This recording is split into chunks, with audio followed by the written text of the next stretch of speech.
Vous avez un produit ou une marque à promouvoir, un événement à médiatiser, une annonce importante à faire diffuser pour le public béninois et même à l'international.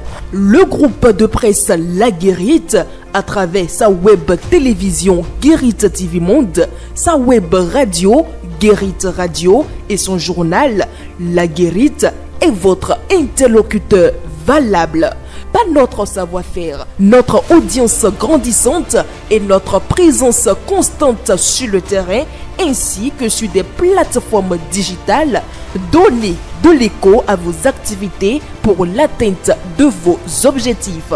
Reportages, comptes rendus, publi-reportages, spots publicitaires, magazines, interviews, bandes défilantes sont entre autres offres du large éventail que nous vous proposons pour une communication percutante et efficiente.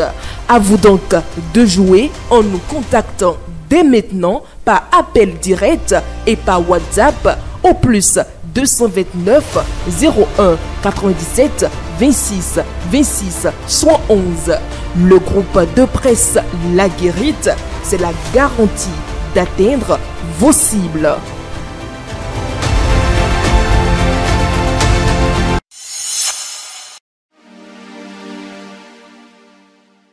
Amis internautes de Guérite TV, mon lecteur de Matin Libre, bonjour. Bienvenue dans la revue des titres de votre quotidien en sa parution de ce lundi 28 avril 2025. Élection générale 2026, ce que dit Ongbedi est vrai, d'ici Sadiko Alao. Alors que ces récentes déclarations en vue des élections générales inclusives et sans brouhaha sont diversement appréciées. Adrien Ongbedi, malgré son statut de membre de la mouvance, ne passe pas par 4 chemins pour continuer de demander la refonte des tests électoraux en vigueur. Sadiko Alao, membre de la société civile et président de GERDES Afrique, a profité de son passage sur Esaïe TV pour s'aligner derrière ce point de vue tout en demandant aux gouvernants d'œuvrer plus pour la paix en prenant en compte ces nouvelles idées de l'homme. On parle toujours de présidentielle de 2026. Ces deux conditions pour ratisser l'âge nous propose le quotidien en sa page 3. À l'approche de la présidentielle de 2026 au Bénin, les partis politiques peinent toujours à dévoiler les profils de leurs candidats. Quel que soit leur choix, l'équilibre régional et l'égalité des genres semblent être des options judicieuses pour élargir leur base électorale et ratisser l'âge. Pendant ce temps, insécurité, le palais royal de Dako attaqué, le roi aux soins nous apprend le quotidien. Plusieurs individus armés auraient attaqué le palais royal de Dako Donou, à Huawei, Wassao, samedi 26 avril aux environs de 21h15. Selon les informations rapportées par Bénin Intelligent, 6 assaillants ont tiré à plusieurs reprises sur le roi Dako Donou Kogbemabou. L'avant-dernier titre à la une de votre quotidien: situation des enfants autistes au Bénin, l'association des parents dans un élan de solidarité. L'association des parents d'enfants autistes du Bénin, présidée par Émeraude Atterré, à la faveur d'une conférence de presse donnée samedi 26 avril 2025 dans l'une des salles de réunion de l'hôtel Saint-Jean, a tiré la sonnette d'alarme. Et pour finir, la revue des titres de votre quotidien: CFAO Mobility, des véhicules électriques BYD débarquent à Cotonou. Amis internautes de Guérite TV, mon lecteur de Matin Libre, et ainsi s'achève la revue des titres de votre quotidien. Merci de nous avoir suivis. À demain.